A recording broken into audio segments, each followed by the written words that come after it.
அல்லேலூயா, அல்லேலூயா. ஆண்டவருடைய பரிசுத்த நாமத்திற்கு மகிமை உண்டாவதாக. நீங்கள் எல்லாரும் வந்திருப்பது ஆண்டவருக்கு ஒரு பெரிய சந்தோஷம். இந்த ஊழியத்தோடு இணைந்து நீங்கள் ஜெபிக்கிறீர்கள். அது நிமித்தம் பரலோகம் மகிழ்ந்து களி கூறுகிறது. நீங்கள் ஜெபிக்கிறது நிமித்தம் அநேக ஆத்துமாக்கள் ரட்சிக்கப்படுகிறார்கள். புதிய பணித்தளங்களை ஆண்டவர் உருவாக்கி ஊழியங்களை நிறைவேற்றி வருகிறார். இதுவரையிலும் இயேசுவை அறியாத ஜனங்கள் இயேசுவை அறிந்து கொண்டிருக்கிறார்கள். இதற்கேற்ற பலனை பரலோகத்துக்கு நீங்கள் போகும்போது நிச்சயமாய் அறிந்து கொள்வீர்கள். அதுக்குரிய பாக்கியத்தையும் சிலாக்கியத்தையும் ஆண்டவர் விசேஷமாய் தருவாராக. அல்லேலூயா. கர்த்தருடைய பரிசுத்த நாமத்திற்கு மகிமை உண்டாவதாக.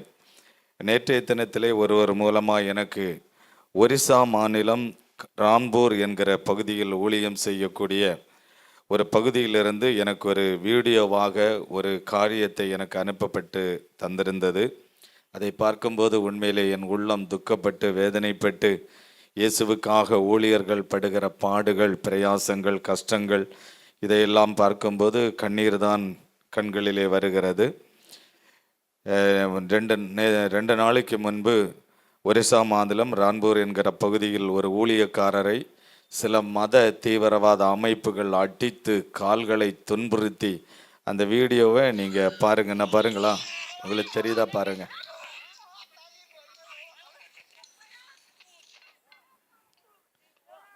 என்ன மாதிரி அடித்து அவரை காயப்படுத்தி துன்புறுத்தி கர்த்தருடைய ஊழியத்துக்காக என்ன பாடுபடுறாங்க பாருங்க.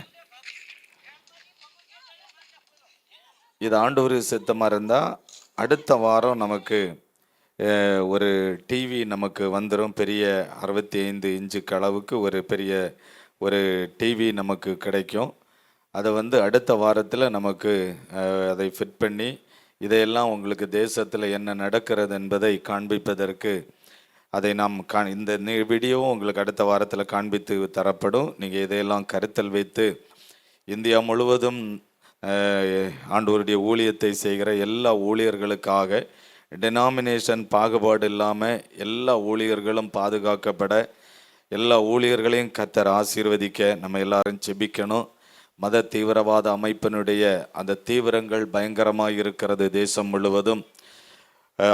காரணம் என்ன என்றால், ஆண்டவருடைய வருகை சீக்கிரமாக இருக்கிறபடியினால் சாத்தானுடைய பலன் அவனுடைய முழு பலத்தோடு போராடி சில மத தீவிரவாத அமைப்புகளை அவன் கையில் எடுத்து பயன்படுத்த ஆரம்பித்து விட்டான்.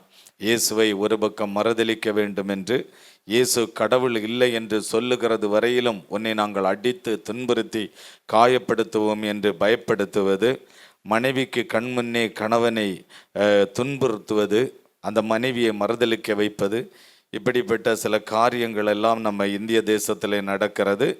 ஆகவே நம்ம இந்தியா முழுவதும் மலை கிராமங்களில் பகுதிகளில் ஊழியம் செய்கிற எல்லா ஊழியர்களுக்காக நம்ம ஜெபிக்க வேண்டிய கடமை நம்மையில் இருக்கிறது. ஆகவே எல்லா டினாமினேஷன் பாகுபாடு இல்லாதபடி அப்படி எல்லாரும் வலது கரத்தை உயர்த்துங்க. எல்லாரும் வலது கரத்தை. ஆண்டவரே, இந்த தேசம் இயேசுவை அறியத்தக்கதாய் ஊழியர்கள் தன் உயிரையே பணயம் வைத்து கொண்டு எப்போ எந்த நிமிஷம் என்ன நடக்கும் என்று தெரியாது.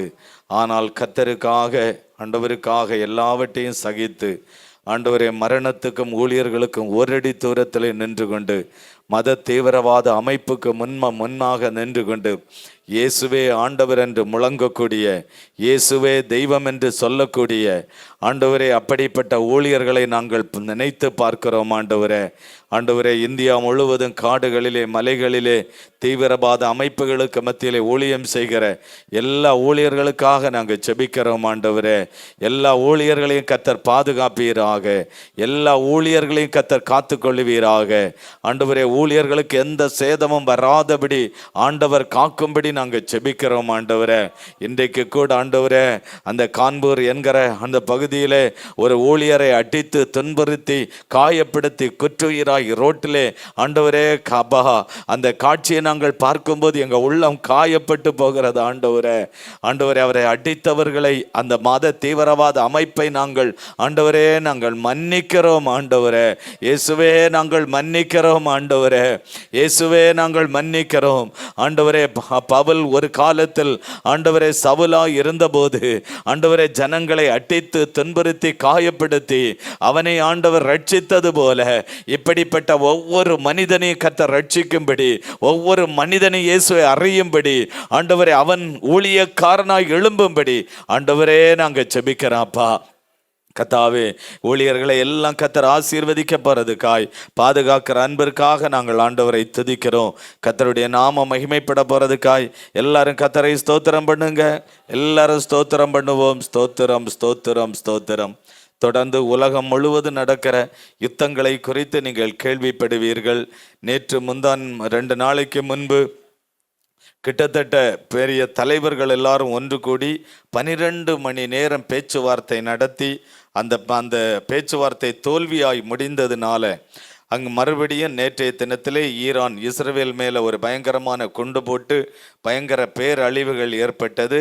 அமெரிக்கா எந்த நாட்டுக்கெல்லாம் உதவி செய்கிறதோ அந்த நாடுகள் மேலே, வளைகுடா நாடுகள் மேலே பயங்கரமான குண்டுகளை போடுவதற்கு அந்த ஈரான் ஆயத்தமாக இருக்கிற அந்த சூழ்நிலையில் அநேக நாடுகளில் வேலை பார்க்குற நிறைய பேர் வேலை இழந்துட்டாங்க. இப்போ கூட ஒரு மணி நேரத்துக்கு முன்னாடி நான் எழும்பி போனேன். பார்த்தீங்களா, வெளிநாட்டில் இருந்து ஒரு ஃபோன் வந்ததுனால எனக்கு அவரை பார்த்தது கிடையாது. அவர் ஃபோன் பண்ணிகிட்டே இருந்தார் மறுபடியும். சரி என்னான்னு கேட்கலான்னு நான் அப்படி உள்ளே போகும்போது அவருடைய பெயர் பிரதாப் என்பது. கத்தார் மாநிலத்தில் இருந்து அந்த பகுதியில் இருந்து அவர் ஃபோன் பண்ணார். அவர் கம்பெனியில் நல்ல வேலையில் இருந்து வேலையை விட்டுட்டாங்களாம். வேலை இழந்து இப்போ ரூமில் எனக்கு ரூம் ரெண்ட் கொடுக்கணும், சாப்பிடணும், 5 காசுக்கு எனக்கு வழி இல்லை. ஊரில் 50 லட்சம் கடன் இருக்குது அவருக்கு. 50 லட்சம் ரூபா கடன். ஊருக்கும் வர முடியாது, அங்கேயும் இரு வேலை இழந்து போன நிலைமை. அப்படிப்பட்ட சூழ்நிலையில தான் இன்றைக்கு அநேகம் பேர் பாதிக்கப்பட்டு இருக்கக்கூடியதை நம்ம பார்க்கிறோம். எப்படியாச்சிலும் இந்த யுத்தம் அமைதியாய் மாறணும். வேலை இழந்து போன பிள்ளைகளுக்கு மறுபடியும் வேலை கொடுக்கணும். இப்படிப்பட்ட பிரச்சனையில் இருக்கிறவர்களுக்கு ஆண்டவர் நல்ல பாதுகாப்பை கொடுக்கும்படி எல்லாரும் ஒரு ஸ்தோத்திரம் பண்ணுங்க. வலது கரத்தை உயர்த்தி, ஆண்டவரே எங்கள் தேசத்தை நேசிக்கிறீர் ஆண்டவரே. ஆண்டவரே, 3வது உலகப்போர் வந்துவிடுமோ என்கிற பயத்தில் தான் இன்றைக்கு ஒரு கூட்டம் பேர் இருக்கிறதை நாங்கள் பார்க்கிறோம் ஐயா. ஆண்டவரே, நீர் கட்டாயமாய் இந்த யுத்தத்தை ஓய பண்ணி தேசம் முழுவதும் அமைதி உண்டாகும்படி செபிக்கிறோம் தகப்பனே. வேலை இழந்து போன பிள்ளைகளுக்காக செபிக்கிறோம். அந்த பிரதாப் என்கிற அந்த தம்பிக்காக நாங்கள் செபிக்கிறோம் ஆண்டவரே. இந்த மகன் கத்தார் மாநிலத்தில் வேலை இழந்து ஆண்டவரே சாப்பாட்டுக்கு கூட வழி இல்லாத ரூமில் இருந்து சொந்த ஊருக்கும் வர முடியாது, பல லட்சங்கள் கடன் பெற்று இருக்கிற அந்த மகனை ஆண்டவர் ஆசீர்வதிப்பீராக. அந்த மகனுக்கு மறுபடியும் நல்ல வேலையை கொடுத்து கர்த்தர் ஆசீர்வதிக்கும்படியாய் ஆண்டவரே நாங்கள் செபிக்கிறோம்ப்பா. எங்கள் ஜபத்தை நீர் கேட்டதற்காய் ஸ்தோத்திரம். ஜபத்திற்கு பதில் கொடுத்ததற்காய் ஸ்தோத்திரம். ஆண்டவருடைய நாம மகிமைப்பட போறதுக்காய் எல்லாரும் கர்த்தரை அப்படியே ஸ்தோத்திரம் பண்ணுங்க. எல்லாரும் ஸ்தோத்திரம் பண்ணுங்க. ஸ்தோத்திரம், ஸ்தோத்திரம், ஸ்தோத்திரம், ஸ்தோத்திரம். அதுபோல தமிழ்நாட்டின் தேர்தலுக்காக நம்ம ஜெபிக்க போகிறோம். கடந்த 9ஆம் தேதி பாண்டிச்சேரி, கேரளா இந்த மாதிரி பகுதியில எல்லாம் தேர்தல் முடிந்து விட்டது. இன்னும் மேற்கு வங்காளத்தில் 23ஆம் தேதியும் 29ஆம் தேதியும் தேர்தல் நடக்கிறது. தமிழ்நாட்டில் 23ஆம் தேதி தேர்தல் நடக்க போகிறது. ஆகவே தமிழ்நாட்டில் நடக்கிற தேர்தல் தான் ஒரு முக்கியமான ஒரு தேர்தல். ஆகவே தான் பல கட்சியிலே சார்ந்தவர்கள் தமிழ்நாட்டை குறிவைத்து இதை ஃபோக்கஸ் பண்ணி பயங்கர தீவிரமாக எழும்பி செயல்படுறாங்க. தீவிரமாக அவங்க செயல்படுறதை பார்க்கிறோம். தமிழ்நாட்டில் நடக்கிற தேர்தல் 23ஆம் தேதி. அந்த நாளில் நம்ம வாக்குச்சாவடிக்கு போய் ஜபத்தோட போய் உங்கள் இருதயத்தில் ஆண்டவர் ஏவப்படுகிற அந்த சின்னத்தில் அதுக்கு தகுதியானவருக்கு நீங்கள் ஓட்டு போடுறதுக்கு நீங்கள் ஜபத்தோடு போங்க. கட்டாயம் கர்த்தர் அதில் வழி நடத்துவார். ஆண்டவருக்கு பிரியமில்லாதவங்க வந்துட்டாங்கன்னா மனுஷனுக்கு சமாதானம் இருக்காது, நிம்மதியாக வாழ முடியாது. நீங்களே பாருங்களாம், இஸ்ரவேல் நாட்டை ஒரு காலத்தில் சவுல் ஆட்சி செய்த போது மக்கள் எவ்வளவு கஷ்டப்பட்டாங்க. ஆகாரத்துக்கு வழி இல்லை, பஞ்சம், பயங்கரமான போராட்டம். அப்படிப்பட்ட சூழ்நிலையில தான் அந்த மக்கள் ஜெபிச்சாங்க, ஆண்டவரே எங்களுக்கு ஒரு நல்ல அரசாங்கத்தை தாரும் என்று ஆண்டவரிடத்தில் ஜெபிச்சதுனால கர்த்தர் தாவீதை கர்த்தர் எழுப்பினார். தாவீது ஆட்சி பீடத்தில் வருவார் என்று யாருக்கும் தெரியாது. காரணம், இவன் ஒரு ஆடுகளை மேய்க்கிறவன், சொந்த வீட்டாரால் புறக்கணிக்கப்பட்டவன், சமுதாயத்தால் வெறுத்து ஒதுக்கப்பட்டவன். யாரை ஒதுக்கிறார்களோ அவர்களால தான் நல்ல அரசாங்கம், நல்ல ஆட்சி தர முடியும். அல்லேலூயா சொல்லுங்க. வரப்போகிற தேர்தல், ஏன்னா தமிழ்நாடு ஒரு பெரிய ஒரு மாநிலம். இந்த மாநிலத்தில் ஆட்சி செய்வது என்பது நல்ல ஞானமுடையவர்களாக இருக்க வேண்டும். காரணம் என்ன என்றால், இந்த தமிழ்நாட்டில் பல டிபார்ட்மெண்ட்டுகள் இருக்கிறது. இங்கே சுகாதாரத்துறை டிபார்ட்மெண்ட் ஒரு பெரிய அமைப்பு, ஒரு பெரிய டிபார்ட்மெண்ட். அது யார் வந்தாலும் அதை கண்ட்ரோல் பண்ணி, அதை ஒழுங்குபடுத்தி, அது சரியான விதத்தில் அதை நடைமுறைப்படுத்துவது என்கிறது நல்ல ஞானம் உள்ளவர்கள் வந்தால் மட்டும்தான் அதை செயல்படுத்த முடியும். இன்னும் ரெவன்யூ டிபார்ட்மெண்ட் என்கிறது, இது கலெக்டர் ஆஃபீஸ் இருக்கிறது, டிஆர்ஓ ஆஃபீஸ் இருக்கிறது, இன்னும் ஆர்டிஓ ஆஃபீஸ் இருக்கிறது, இன்னும் தாசில்தார் ஆஃபீஸ், இப்படி பல டிபார்ட்மெண்ட்டுகள் உள்ள ஒரு பெரிய ஒரு அமைப்பு தான் இந்த ரெவன்யூ டிபார்ட்மெண்ட். இப்படி பல டிபார்ட்மெண்ட்டுகள் இருக்கிறது.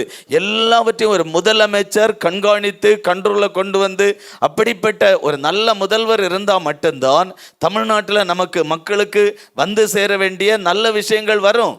இல்லைன்னா அதெல்லாம் வராது, ஸ்டாப் ஆயிரும், அதெல்லாம் தடையா மாறிடும். ஆகவே இதை கேட்கிற ஆண்டவருடைய பிள்ளைகளாகிய நம்ம இந்த தமிழ்நாட்டின் தேர்தலுக்காக தீவிரமாக ஜெபம் பண்ணணும். ஆண்டவரே, உமக்கு சித்தமானவங்க தான் இந்த ஆட்சி பீடத்தில் வரணும், கர்த்தருக்கு பிரியமானவர்கள் தான் முதலமைச்சராக இருக்கணும், யாரும் வந்துடக்கூடாதப்பான் அப்படின்னு நம்ம ஜெபிக்கும் போது கட்டாயமாக கர்த்தர் நமக்கு நல்ல ஒரு முதல்வரை தருவார், நல்ல அமைச்சர்களை தருவார், நல்ல எம்எல்ஏக்களை தருவார், ஜனங்களுக்கு நல்ல நன்மைகள் வரக்கூடிய திட்டங்கள் நிறைவேற்றப்படும்.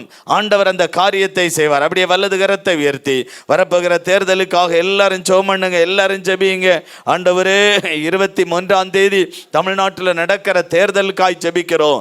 234 தொகுதிகளில் நடக்கிற அந்த தேர்தல், ஆண்டவரே அப்பா, உமக்கு சித்தமானவர்கள் தமிழ்நாட்டில் ஆட்சி பீடத்தில் வரணும். ஆண்டவரே, கர்த்தருக்கு பிரியமில்லாதவர்கள் யார் இந்த தமிழ்நாட்டில் ஒரு எம்எல்ஏக்களா கூட வரக்கூடாதப்பா, ஒரு வார்டு கவுன்சிலரா கூட வரக்கூடாதப்பா. ஆண்டவரே, 23ஆம் தேதி நடக்கிற தேர்தலில் கர்த்தருக்கு சித்தமானவர்கள், ஆண்டவரே, நீர் யாரை ஏற்படுத்தி வைத்திருக்கிறீர்களோ அவர்கள்தான் முதலமைச்சராக, அவர்கள்தான் அமைச்சர்களாக, அவர்கள்தான் எம்எல்ஏக்களாக வெற்றி பெற ஆண்டவர் கிருபை செய்வீராக ராஜா. ஆண்டவரே, தமிழ்நாடு ஒரு அமைதியான ஒரு மாநிலமாய் மக்களுக்கு வந்து சேர வேண்டிய நல்ல திட்டங்கள் வந்து சேர ஆண்டவர் கிருபை செய்யும்படி ஆவியானவரே நாங்கள் ஜெபிக்கிறோம்ப்பா. ஆண்டவரே, நீர் வரப்போகிற தேர்தலில் நீர் மகிமைப்பட போகிறீர். ஆண்டவரே, மே மாதம் 4ஆம் தேதி அந்த கவுண்டிங் நடக்கும்போது ஆண்டவரே, நாங்கள் எல்லாரும் சந்தோஷப்பட பிரமிக்கத்தக்க நல்ல ஒரு முதலமைச்சரை ஆண்டவர் தமிழ்நாட்டுக்கு கொடுத்து கர்த்தர் ஆசீர்வதிக்கும்படியாய் ஆண்டவரே நாங்கள் ஜெபிக்கிறோம்ப்பா. தேவநாம மகிமைப்பட போறதுக்காய் எல்லாரும் கர்த்தரை ஸ்தோத்திரம் பண்ணுவோம். ஸ்தோத்திரம் ஆண்டவரே, ஸ்தோத்திரம் ஸ்தோத்திரம் ஸ்தோத்திரம் ஸ்தோத்திரம். கர்த்தருக்கு நன்றி. நம்ம சூளகிரி மலை தேசத்தில் நடக்கிற அந்த ஊழியங்களுக்காக ஜெபிக்க போகிறோம். நமக்கு சூளகிரி மலையில் இந்த 10 வருட காலங்கள் ஊழியம் செய்து 5 திருச்சபைகளை ஆண்டவர் நமக்கு தந்தார். 5 திருச்சபைகளை இயேசு நமக்கு தந்திருக்கிறார். முதல் திருச்சபையாக தொட்டூர் கிராமத்தில் அதை சார்ந்த ஒரு 5-6 கிராமங்களுக்கு மத்தியில் ஒரு திருச்சபை ஆண்டவர் தந்திருக்கிறார். அந்த திருச்சபையை ஆண்டவர் சித்தமான அடுத்த வாரம் அந்த எல்சிடி ஸ்க்ரீனில் எவ்வளவு பிரம்மாண்டமாக கஷ்டப்பட்டு ஆண்டவருக்காக நாம் கட்டி இருக்கிறோம் என்பதை உங்களுக்கு காண்பித்து தரப்படும். அது தொட்டூர் கிராமத்தில் இருக்கிற திருச்சபையில் பாஸ்டர் ஜோனி அவங்க தான் இப்போ போதகராக இருந்து அந்த ஊழியத்தை நிறைவேற்றி கொண்டிருக்கிறார்கள். 2வது திருச்சபையாக மாதரசனம்பள்ளி என்கிற கிராமத்தில் அதை சார்ந்த ஒரு 5-6 கிராமங்களுக்கு மத்தியில் அங்கே பாஸ்டர் ஜான் என்கிற அந்த தேவ மனிதர் அந்த பகுதியிலே ஊழியத்தை நிறைவேற்றி கொண்டிருக்கிறார். அங்கேயும் ஒரு அழகான ஒரு ஆலயத்தை கட்டுவதற்கு ஆண்டவர் கிருபை செய்தார். சின்னத்தின்னூர் என்கிற பகுதியில், அதில் பெரிய தின்னூர் உண்டு, அதை சார்ந்த திராடின் உண்டு, இன்னும் பல கிராமங்கள் அதை சார்ந்த பகுதிக்கு பாஸ்டர் ஜெகதீஷ் அவங்களைத்தான் கர்த்தர் ஊழியராய் அந்த பகுதியில் வைத்திருக்கிறார். அவர் அந்த கிராமங்கள் முழுவதும் சுற்றி நடந்து ஊழியத்தை செய்து அந்த சின்னத்தின்னூர் அந்த பகுதியில் ஒரு ஆலயத்தை நாம் கட்டி இருக்கிறோம். அதிலே தான் ஆராதனை நடந்து கொண்டிருக்கிறது. அதையும் அடுத்த வாரம் உங்களுக்கு நாம் காண்பித்து தரப்படும். இப்போ செம்பில்தராடி என்கிற கிராமத்தில் ஒரு வீட்டில் ஒரு வாடகை இடத்துல சிஸ்டர் ரெசினாள் அவங்க தான் அங்கே போதகராக இருந்து அந்த ஊழியத்தை நிறைவேற்றுறாங்க. திரளான பேர் அந்த இடத்துல வந்து ஆசீர்வதிக்கப்பட்டாங்க. நான் போன வேலைக்கிழமை அவங்களுடைய இடத்துல ஒரு ஸ்பெஷல் விடுதலை பெருவிழா கூட்டம் நடத்தப்பட்டது. அதில் உள்ள வீட்டுக்குள்ள இடம் இல்லாததுனால ரோட்டில் தெரு சிமெண்ட் ரோட்டில் தான் அந்த கூட்டம் நடைபெற்றது. அதில் நிறைய மக்கள் வருகிறார்கள். இப்போ வாடகை இடத்துல நடத்தப்படுகிறது. அதையும் உங்களுக்கு அடுத்த வாரம் நம்ம காண்பித்து தரப்படும். அங்கே தான் இடம் வாங்கி போட்டோம். ஆண்டவர் சித்தமானால் ஜூன் மாதம் ஆலய கட்டுமான வேலைகளை ஆரம்பிக்க இருக்கிறோம். கர்த்தருடைய நாமம் அதன் மூலமாய் மகிமைப்படுவதாக. அதே போல் ஒசகள்ளி என்கிற கிராமத்தில் பாஸ்டர் டேவிட் சாம் அவங்கள தான் இப்போ நான் போயிருக்கும்போது அந்த பகுதிகளை காண்பித்து கொடுத்து அந்த ஊழியத்திற்கு முழு நேர ஊழியராக அவரை அங்கே அப்பாயின்மெண்ட் செய்திருக்கிறோம். இப்படி 5 கிராமங்கள் 5 பகுதியிலே 5 வித ஊழியர்களை நாம் அங்கே நமக்கு ஊழியர்களாக வைத்து ஊழியங்கள் வேகமாக நிறைவேற்றப்படுகிறது. திரளான ஜனங்களுக்கு இந்த இயேசு நல்லவர் ஊழியம் ஒரு பெரிய ஆசீர்வாதமாக இருக்கிறதை இப்பொழுது நான் போயிருக்கும்போது கண்டுகொண்டேன். கர்த்தருடைய நாமம் மகிமைப்படுவதாக. இன்னும் சில பகுதிகளுக்கு இப்போ நான் போயிருக்கும்போது வெள்ளிக்கிழமை அன்னைக்கு சில கிராமங்களை சந்திக்க நாங்கள் போயிருந்தோம். இன்னும் கேள்விப்பட்டு ஒசகலியிலிருந்து இன்னும் சற்று கொஞ்சம் தூரத்தில் ஒரு 20 கிலோமீட்டர் வரையிலும், ஒசகலியிலிருந்து 20 கிலோமீட்டர் வரையிலும், கீழ்மரசம்பட்டி வரையிலும் ஒரு 20 கிலோமீட்டர் நாங்கள் போனோம். எங்களுக்கு யாரையும் தெரியாது, யாருடைய உதவியிலையும் நாங்கள் போகலை, நாங்கள் பாட்டுக்கு போனோம்.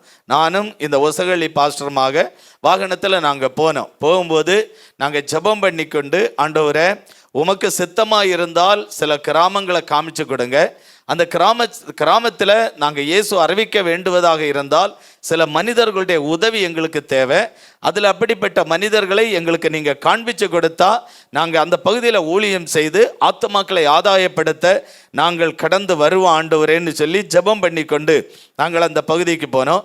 முதல்ல பர்வீதி என்கிற கிராமத்துக்கு போனோம். பர்வீதி என்கிற கிராமம் முழுவதும் சும்மா ஒரு கடையில் கொஞ்ச நேரம் உட்கார்ந்துருந்து அதன் பிறகு நாங்கள் அப்படியே கிராமம் எப்படி இருக்குன்னு சுற்றி நடக்கலாம் அப்படின்னு நாங்கள் போயிருக்கும்போது எங்கள் எதிரில் ஒரு சிரிச்சிட்டு ஒரு சிஸ்டர் வந்தாங்க. அவங்க பேர் வந்து மங்கம்மா. அவங்க சிரிச்சிட்டு அப்படியே வந்துட்டு இருந்தாங்க. வந்துட்டு இருக்கும்போது நாங்கள் இயேசுக்காரங்க, உங்கள் ஊருக்கு இயேசு தேவைப்படுதா, நாங்கள் இயேசுவை சொல்ல தான் வந்திருக்கிறோம் அப்படின்னு.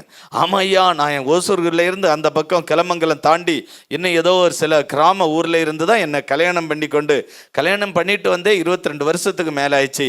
இந்த ஊரில் படுவாவி பாயவா ஒருத்தங்கூட வந்து இயேசுவை சொல்லலையே. அவங்க திட்டுறாங்க. ஓசூர் கிளமங்கலம் அந்த பக்கத்துல எல்லாம், அந்த பகுதியில எல்லாம் இயேசு அடிக்கடி வந்து சொல்லுவாங்களாம், படம் காட்சி போடுவாங்களாம், சுவிசேஷம் சொல்லுவாங்களாம், கூட்டம் நடத்துவாங்களாம், நல்லா பண்ணுவாங்களாம். அதில் ரட்சிக்கப்பட்டவங்க தான் இந்த மங்கம்மா.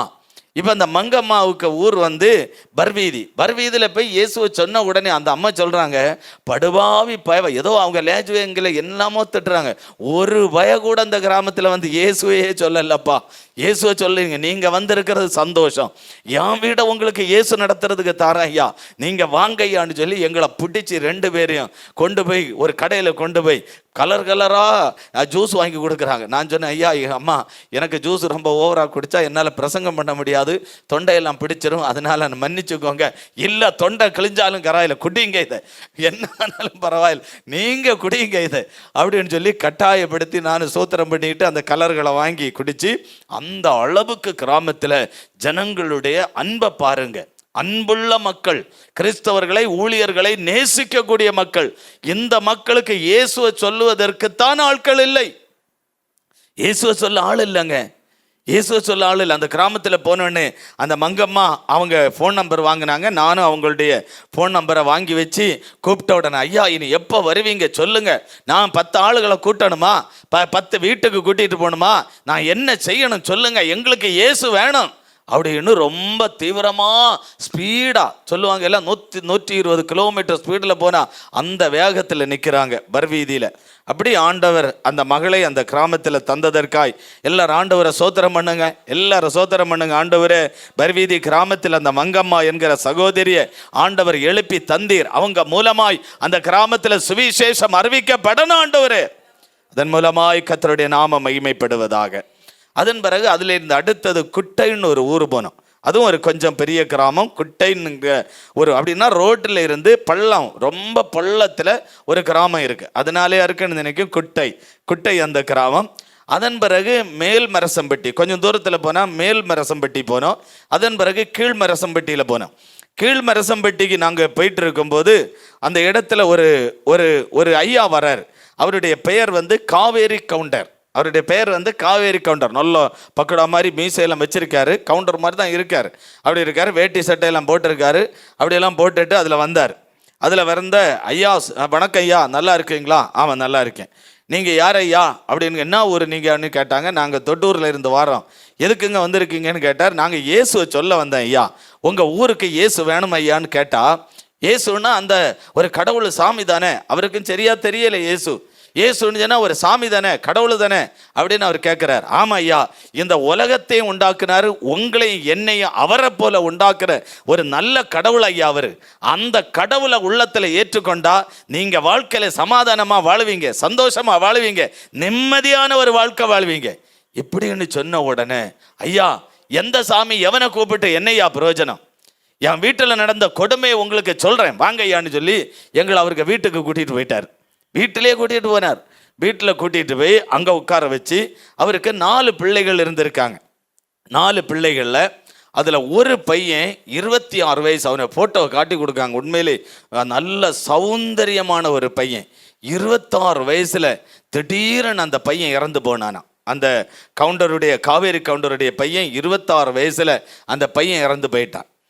மறுபடியும் அவங்களுக்கு ஒரு மகளை, உலகன்னு ஒரு ஊர் இருக்குது, ராயக்கோட்டை பக்கத்தில் உலகன்னு ஒரு ஊர், அந்த ஊரில் கல்யாணம் பண்ணி கொடுத்தாங்களாம். 2021 கொரோனா காலத்தில் அந்த மகளை அவனுங்க புருஷன் அடிச்சே கொண்டிருக்கான். அவன் அடிச்ச அடியில் அவன் செத்துட்டானான்.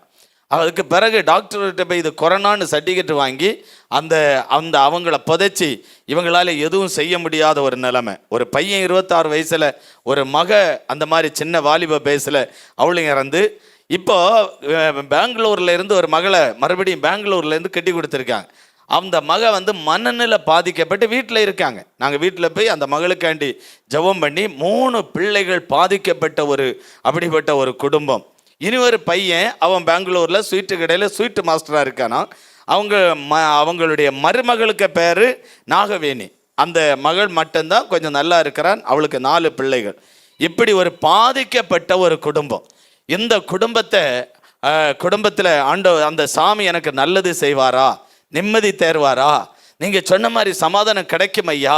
நான் சொன்னேன், ஐயா 100க்கு 100% நீங்கள் இந்த சாமியை ஏற்றுக்கொண்டா, இந்த சாமி உங்கள் வீட்டுக்கு வந்தா, உங்கள் இருதயத்தில் வந்தா, கட்டாயம் இந்த சாமி உங்களுக்கு சமாதானம் தரும், இந்த நிம்மதியாக உங்களை வாழ வைக்கும். இழந்தது ஒன்றும் செய்ய முடியாது. இனி இருக்கிறவங்க நல்லா இருப்பாங்க.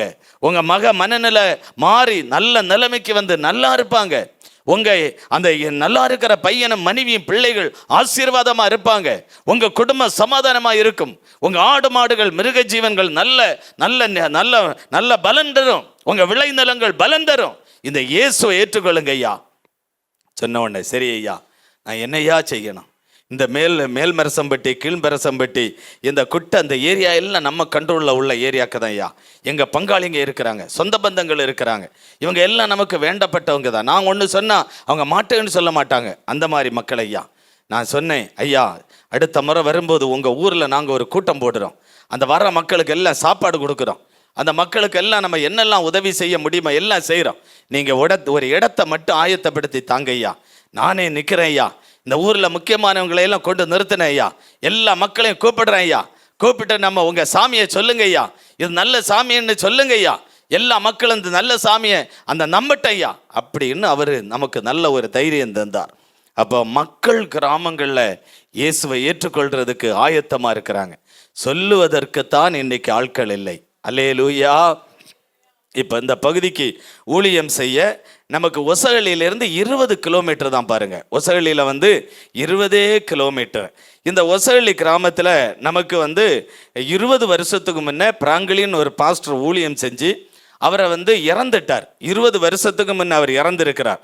20 வருஷத்துக்கு முன்னே அவர் இறந்ததுனால அந்த பகுதியில் சின்னதாக ஒரு ஆலயத்தை அவர் கட்டி இருக்கிறார். சின்ன ஒரு பொடி ஆலயம், சின்ன ஒரு பொடி ஆலயங்க. அந்த ஆலயம் இதுதாங்க. இதுக்கு வாசலும் இருக்காது, திறந்து மேலே கொஞ்சம் சீட்டு தான் போட்டிருக்கிறேன். அடுத்த வாரம் நான் காட்டுறேன். ஒரு இப்படி தான் இருக்கும். இதுதான் அந்த ஒசரவள்ளி கிராமத்தில் உள்ள ஆலயம். ஏசப்பாக்கு ஆலயம், ஆலய ஆராதனை நடக்கிற ஆலயம் இதுதான். இதாங்க ஆலயம், ஏசப்பாக்கு ஆலயம். நம்ம வீட்டில் கோழிக்கூடு கூட இதோட நல்லா இருக்குதா இல்லையா? டைல்ஸ் சில பேருக்கு வீட்டில் நாய்க்கூடு டைல்ஸு போட்டு கலராக அடித்து டோரெல்லாம் வச்சு எவ்வளோ பக்காவாக இருக்குது. ஆனால் ஏசப்பாக்கு ஆலயம் எப்படி இருக்குது பாருங்கள் கிராமத்தில்.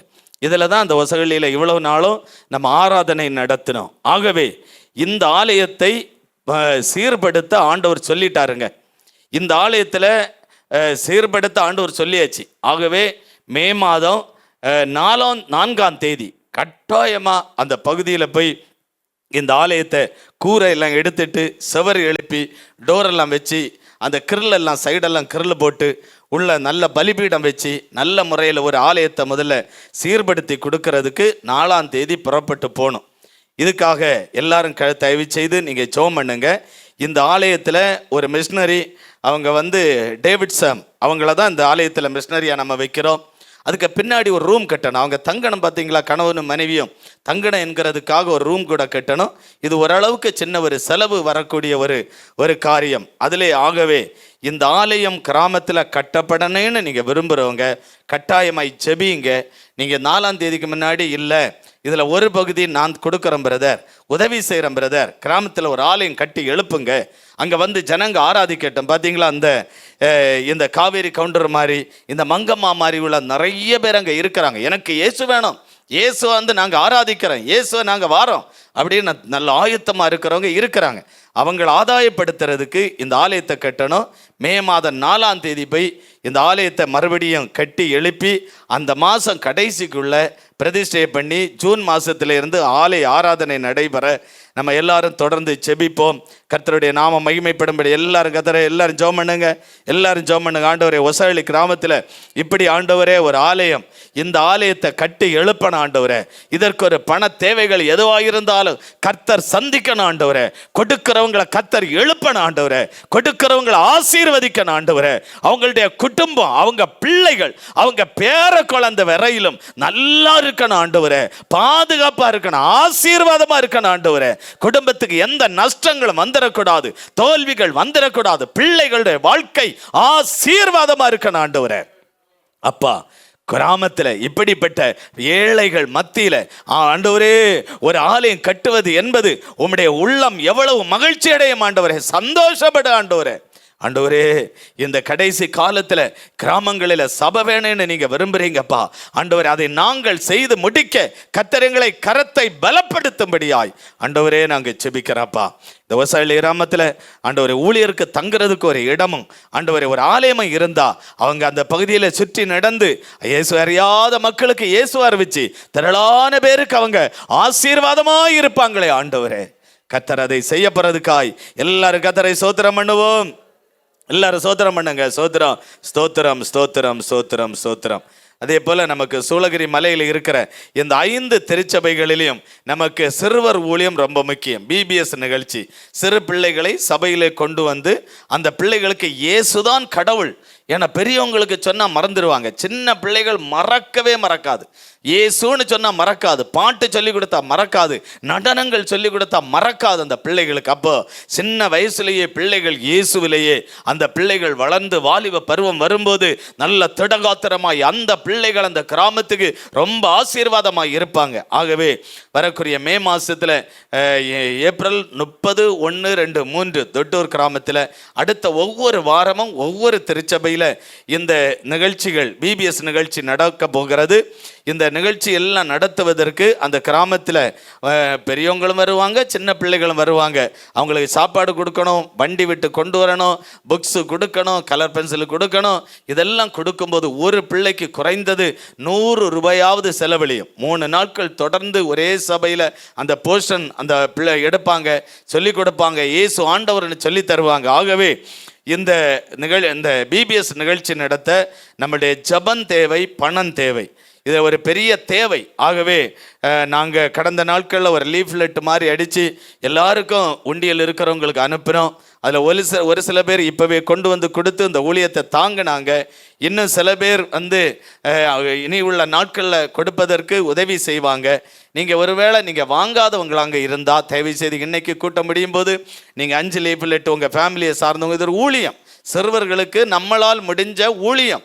அது 5 பேரோ 10 பேர்கிட்ட கொண்டு கொடுத்து நீங்கள் 5 பிள்ளைகளுக்கு உதவி செய்யுங்க, 10 பிள்ளைகளுக்கு உதவி செய்யுங்க அப்படின்னு நீங்களாகவே சொல்லி கேட்டு வாங்கி கொடுத்தா அடுத்த மாதத்தில் நல்ல ஒரு சிறப்பான ஒரு ஊழியத்தை அந்த சூளகிரி மலையில் நம்மளை எல்லாரும் சேர்ந்து நிறைவேற்ற முடியும். ஆகவே இதற்கான தேவைகள், இதற்கான எதிர்ப்புகள் வந்துடக்கூடாது. கிராமத்தில் போய் பிள்ளைகளை கலெக்ட் பண்ணி வண்டியில் கொண்டு வந்து சபைக்குள்ளே போட்டு இயேசு கடவுள் என்கிறத அந்த பிள்ளைகளுக்கு பப்பர் ஷோ காட்டுவாங்க, படக்காட்சி காட்டுவாங்க, இன்னும் நடித்து காட்டுவாங்க, பாடி காட்டுவாங்க. இதெல்லாம் காண்பிக்கும் போது பிள்ளைகளுக்கு இயேசு தான் ஆண்டவர் என்கிறத அறிஞ்சு கொண்டு அந்த பிள்ளைகள் இயேசுக்காய் வாழ்வாங்க. ஆகவே இந்த ஊழியம் அருமையாய் நடக்க, சிறப்பாய் நடக்க, ஆசீர்வாதமாய் நடக்க, பிள்ளைகளுக்கு இந்த ஊழியம் ஆசீர்வாதமாய் இருக்க எல்லாரும் கர்த்தரை ஸ்தோத்திரம் பண்ணுங்க.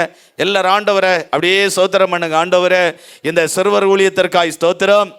இந்த வரப்போகிற நாட்களில் நடக்கிற இந்த சிறுவர் ஊழியத்தின் மூலமாய் கர்த்தருடைய நாமம் மகிமைப்படட்டும். அப்பா ஆண்டவரே, உம்முடைய நாமம் அந்த ஊழியத்தின் மூலமாய் மகிமைப்படட்டும்.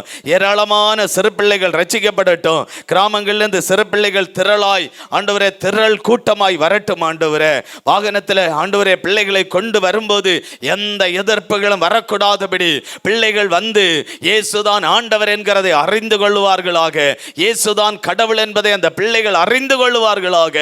இந்த சிறுவர் ஊழியத்திற்காக கொடுக்கிற பிள்ளைகளை ஆசீர்வதிங்க. இதற்காக ஜெபிக்கிற பிள்ளைகள் ஒவ்வொருவரையும் கர்த்தர் ஆசீர்வதிங்க. ஆண்டவரே, இந்த இயேசு நல்லவர் ஊழியத்தின் மூலமாய் மலை கிராமங்களில் சுவிசேஷகம் அறிவிக்கும் பொழுது திரளான ஜனங்க ரட்சிக்கப்படட்டும் ஐயா, திரளான ஜனங்க மனம் திரும்பட்டும். ஆண்டவரே, திரளான ஜனங்களுக்கு இந்த ஊழியம் ஆசீர்வாதமாக இருக்கட்டாப்பா. இந்த ஊழியத்தில் ஜெபிக்கிற ஒவ்வொரு பிள்ளைகளும் ஒவ்வொரு குடும்பங்களும் ஆசீர்வதிக்கப்பட ஆண்டவர் கிருபை செய்யும்படியாய் ஜெபிக்கிறோம். ஆண்டவரே, தொடர்ந்து தகப்பனே, உங்களுடைய வார்த்தைகளை நாங்கள் சற்று நேரம் தியானிக்க போகிறோம். நீங்கள் எங்களோடு பேசுங்க. ஆண்டவரே, வந்திருக்கிற எல்லா பிள்ளைகளையும் நீங்கள் விசேஷமாக இன்னைக்கு ஆசீர்வதித்து அனுப்புங்க. என்ன தேவையோடு வந்தாலும் அந்த தேவைகளை சந்தித்து அனுப்புங்கப்பா. இந்த பிள்ளைகள் என்ன நோக்கத்தோடு வந்தாலும் அந்த நோக்கத்தை நிறைவேற்றி அனுப்புங்க. ஆண்டவரே அப்பா, இந்த இடத்துல நீர் பிரசன்னமாகி இருக்கிறீர். உம்முடைய சமூகத்தில் இந்த பிள்ளைகள் வந்திருக்கிறாங்கப்பா. வந்திருக்கிற எல்லாரையும் ஆசீர்வதிங்க, வந்திருக்கிற ஒவ்வொருவரையும் ஆசீர்வதிங்க. இவங்க குடும்பத்தில் காணப்படுகிற போராட்டங்கள், குடும்பத்தில் காணப்படுகிற சாப கட்டுகள், பிசாசின் கட்டுகள், மந்திர கட்டுகள், பில்லி சூனியத்தின் கட்டுகள், எல்லா கட்டுகளையும் அறுத்து போடுங்க. ஆண்டவரே அப்பா, ஆண்டவரே, இன்னைக்கு நாங்கள் வசனத்தை இந்த போதகர் மூலமாய் கேட்டது போல 18 வருஷமாய் ஆண்டவரே மந்திர கட்டினால் கட்டப்பட்டு அவள் சாபத்தோடு வாழ்ந்து கொண்டிருந்தாளே அப்பா, அவளால் எவ்வளவு நுமர முடியாதபடி ஒரு கூனியாய் வாழ்ந்தாள். இயேசுவனுடைய சமூகத்தில் வந்தபோது ஆண்டவரே, அந்த கட்டுகள் அறுக்கப்பட்டு, அந்த பொல்லாத கட்டுகள் அறுக்கப்பட்டு, மந்திர கட்டுகள் அறுக்கப்பட்டு அவள் நிமிர்ந்து நடந்தாள், தேவனை மகிமைப்படுத்தினாள். அதே போல அந்த பிள்ளைகள் குடும்பத்தில் இருக்கிற சாப கட்டுகள் இன்னைக்கோடு அறுக்கப்பட்டு போகட்டும்.